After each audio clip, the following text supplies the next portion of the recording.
Levo vendo ao Depor dende antes de que me sairan pelos nos collóns. Pero os dous partidos que teño grabado a fuego na miña memoria son o do centenariazo e máis o día que gañamos a Liga. Dios, que chea, collín. Así eran os bons tempos ata que viñeron os malos cos descensos, Domingos Paciencia, Lotina, Tino Fernández, etc, etc.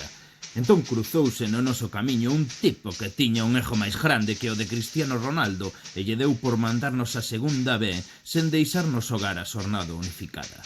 Reaccionamos como a gran afición que somos e nos fomos a Paso Lixeiro a renovar o carné de socio, batendo todos os récords da segunda B. Iso é o Depor cativo. ¿Por qué no dejas de contarle milongas al chaval? Fódete.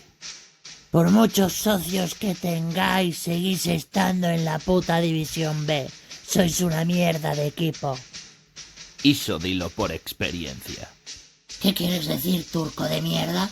O que quero dicir é que algún clube como o teu en primeira ten menos socios que unha asociación de chave. Así que estate calado antes de que che faga como Yalmilla Mostovoy.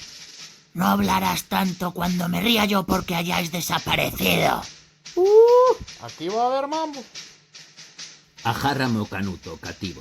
Voulle zoupar a este bocoi. ¡Pimba! ¡Pimba! ¡Pimba! Queda aí e descansa. Logo ensinarei o que é o Depor.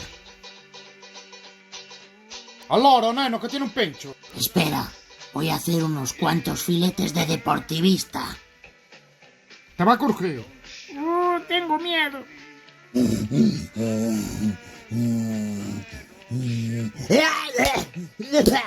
¡Push! ¡Push! ¡Lo mató! ¡Ah, a dormir! ¡Qué hostias, negro! Vaya marimba, nen. Ya te digo. Como vos estaba dicindo, o día que gañamos la Liga collín unha chea descomunal.